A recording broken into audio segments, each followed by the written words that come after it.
Did you know that nearly 1 in 5 homes will experience a break-in or invasion? And in almost half of those cases, the intruder gains access while someone is still inside.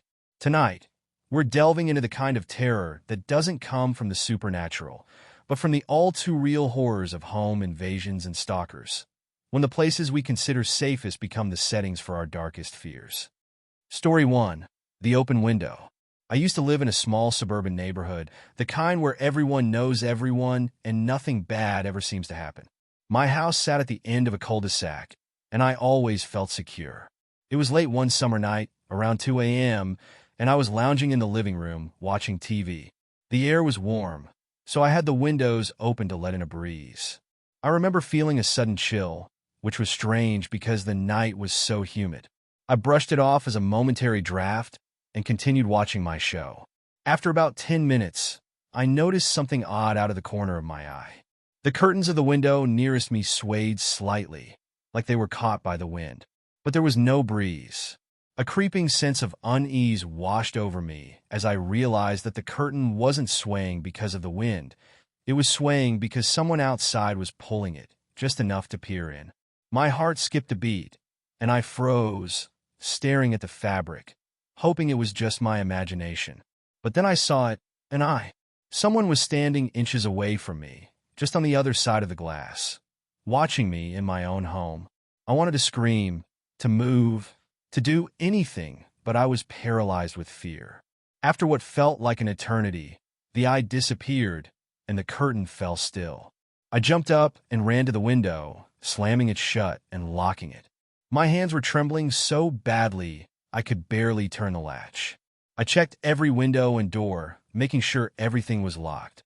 The next morning, I found footprints in the flower bed beneath the window. They were large, likely a man's.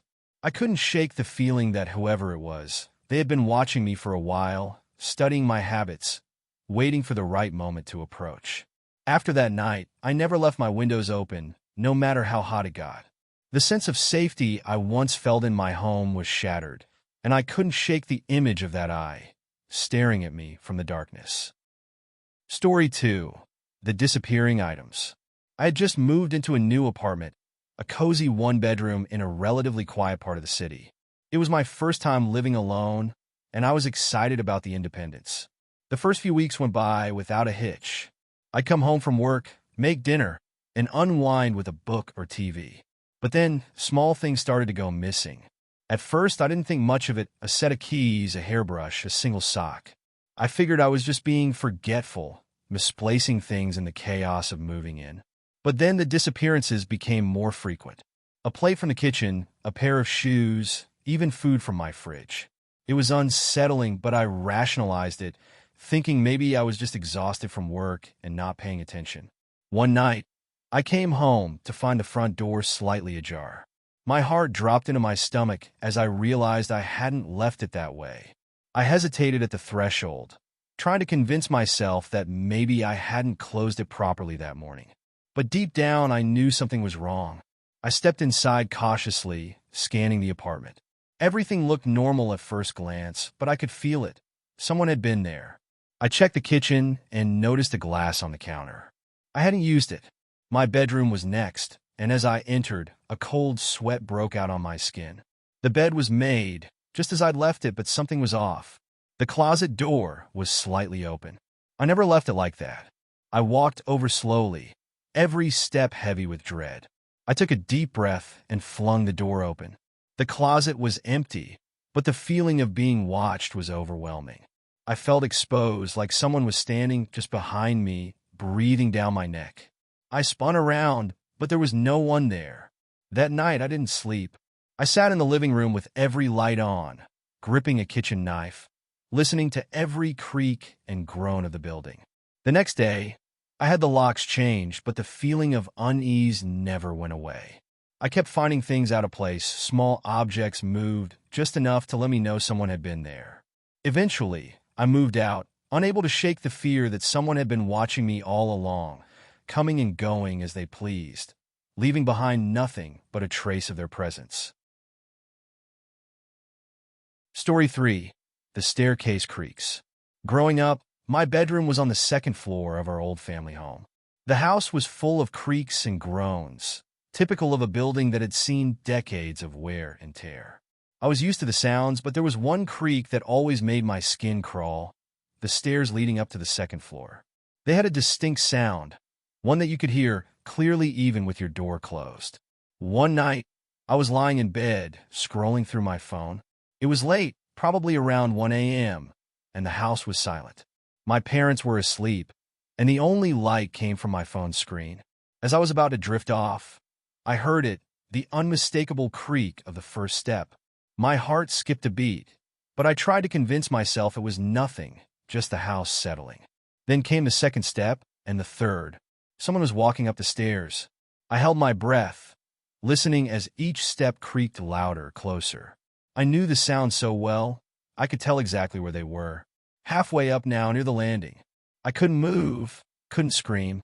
All I could do was stare at the door, waiting for it to burst open. The creaking stopped just outside my door. I was too scared to move, my eyes glued to the doorknob, expecting it to turn at any second. But nothing happened. The house fell silent again, the only sound my own panicked breathing. I waited, counting the seconds, then minutes. After what felt like an eternity, I finally mustered the courage to get up. I tiptoed to the door and pressed my ear against it. I didn't hear anything on the other side, so I slowly unlocked it and peeked out. The hallway was empty. I checked my parents' room. They were fast asleep, oblivious to the noise. I crept downstairs, every nerve on edge, but found nothing out of the ordinary. The doors were all locked, windows secure. But I couldn't shake the feeling that someone had been there, just inches away from me on the other side of that door, listening as I held my breath, waiting. After that night, I never heard the stairs creak like that again. But I never forgot the sound, and I never shook the fear that someone or something had been just outside my door listening in the dark. Story 4. The Dog Door. A few years ago, I lived in a small house in the suburbs with my dog Max. He was a big, lovable mutt who loved spending time in the backyard. To give him easy access, I installed a doggy door that led from the kitchen to the yard. It seemed like a great idea at the time, but I didn't consider how it might also be an entry point for something or someone else.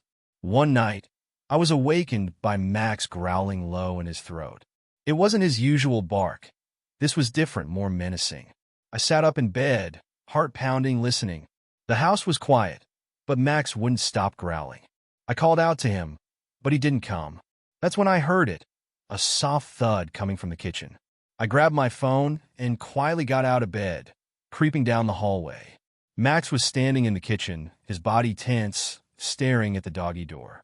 The flap was swinging slightly, as if it had just been used. My blood ran cold as I realized what must have happened. Someone had crawled through the doggy door. I froze, my eyes scanning the dark kitchen. That's when I saw it. Shadows shifting near the back door.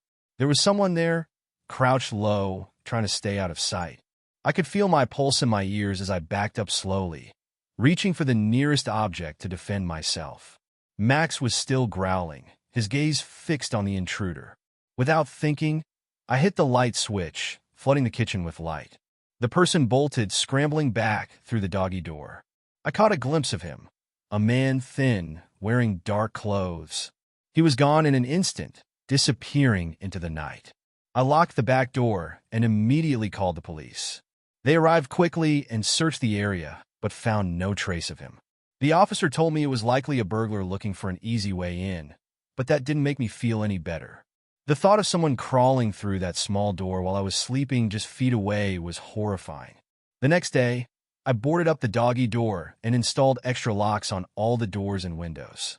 But no matter what I did, I couldn't shake the image of that shadowy figure, crouched in my kitchen, just a few feet away from where I slept. The sense of violation lingered, and I never felt truly safe in that house again. Story 5. The Attic Sounds. It was a cold winter evening, and I was home alone, enjoying a quiet night with a book. The wind howled outside, and the house was silent except for the occasional creak of the wooden beams contracting in the cold.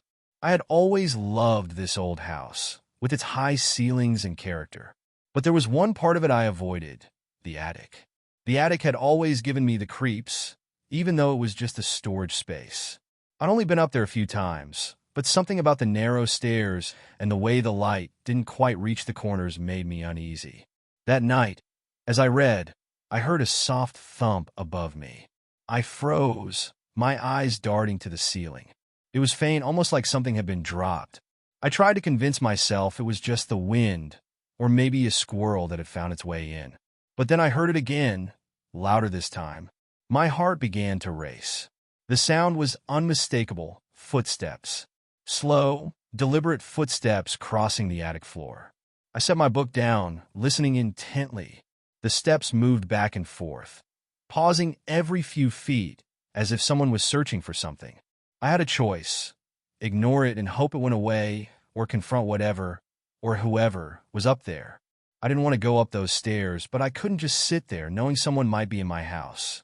I grabbed the heaviest object I could find, a cast iron skillet from the kitchen, and crept up the stairs.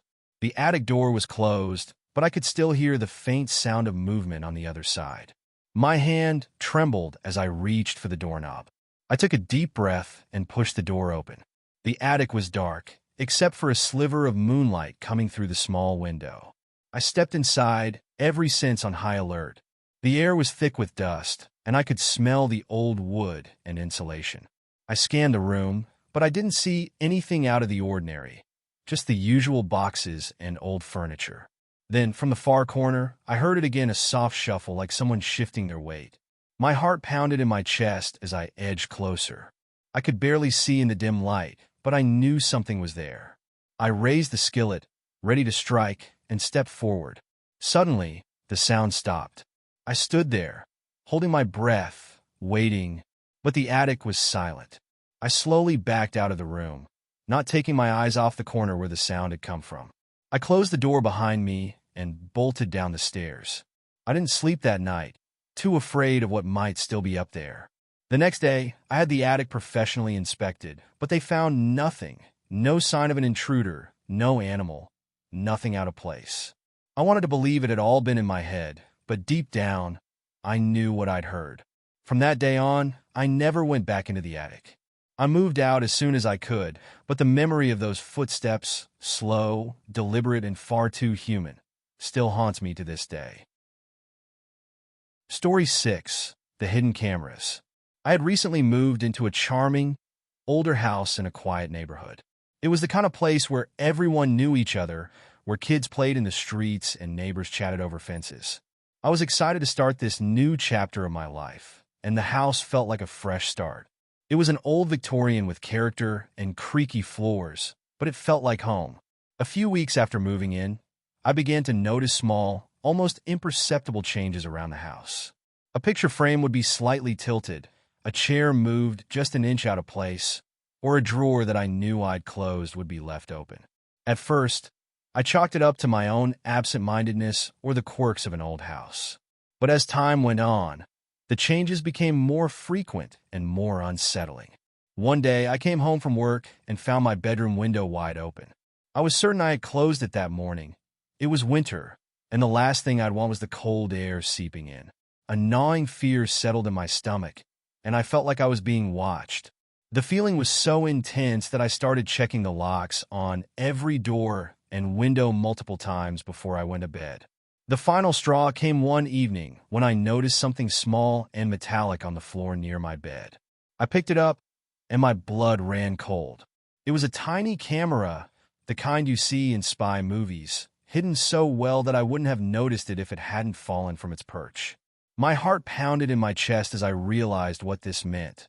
Someone had been watching me, not just entering my house, but recording me, seeing everything I did in the privacy of my own home. Panic surged through me, and I started tearing through the house, searching for more cameras. I found them everywhere, one in the living room, another in the bathroom, even one in the kitchen. Each one was carefully hidden in places I never would have thought to look. I felt sick, violated. How long had someone been watching me? I called the police immediately, but they were frustratingly vague about what they could do. They took the cameras as evidence, but without knowing who planted them, there wasn't much they could do besides take a report. The thought of staying in that house for another minute was unbearable, so I packed a bag and left that night.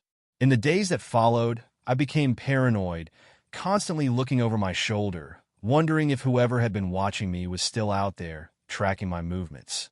Even after I moved to a new place, the fear lingered, and I never felt truly safe again.